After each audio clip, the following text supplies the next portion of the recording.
चंदौसी नगर के निवासियों ने जिस प्रकार से इस दिव्य भव्य यात्रा का स्वागत किया, मैं तो देख रहा था, बिजनौर से चल करके आया हूँ।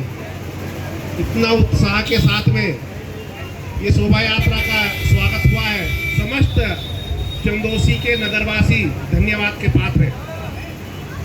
मैं पुनः सभी को छत्रपति शिवाजी महाराज, जिन्होंने उस समय हिंदू राज्य, अपने को हिंदू कहा, जिस समय व्यक्ति अपने को हिंदू कहने से घबराता था, उस समय हिंदू राजा की घोषणा की और हिंदू राज्य की स्थापना की। जिस समय हम हिंदू शब्द से हमको कहने से डर लगता था।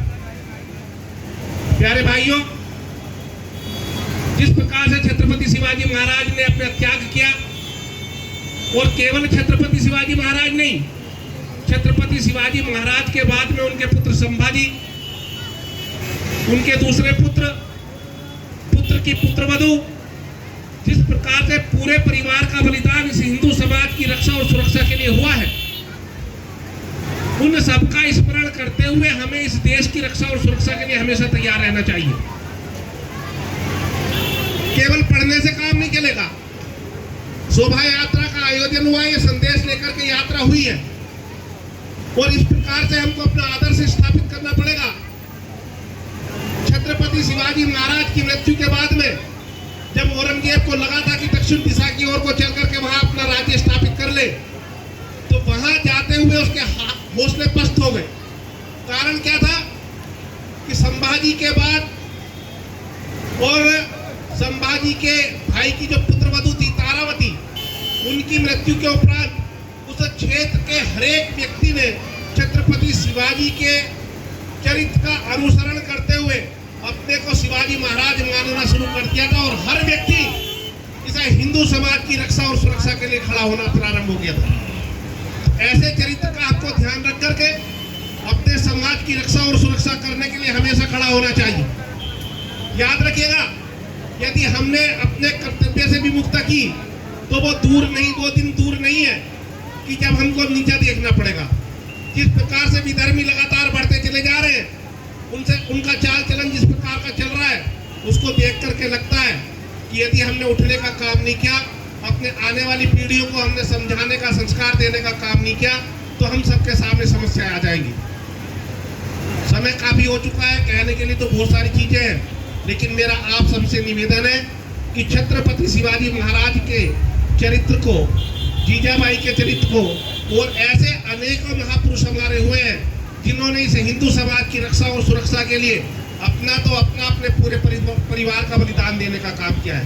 उनके चरित्र को अपने परिवारों में पढ़ाएं, अपने बच्चों को शिक्षा दें, अपने आस पड़ोस में शिक्षा दें, और जब शिक्षा देंगे तो संस्कार आएंगे, और जब संस्कार आएंगे तो इस हिंदू समाज की रक्षा और सुरक्षा हो सकती है। याद रखिए, यदि इस भारतवर्ष को सुरक्षित रखना है, इस भारतवर्ष की सीमाओं की रक्षा और सुरक्षा करनी है, तो हमको हिंदुत्व की रक्षा और सुरक्षा पहले करनी होगी। यदि हिंदुत्व सुरक्षित रहेगा तभी ये राष्ट्र सुरक्षित रह सकता है, और यदि हिंदुत्व सुरक्षित नहीं है तो राष्ट्र की सुरक्षा की बात करना भी मानी होगी। बहुत बहुत धन्यवाद। भारत माता की जय।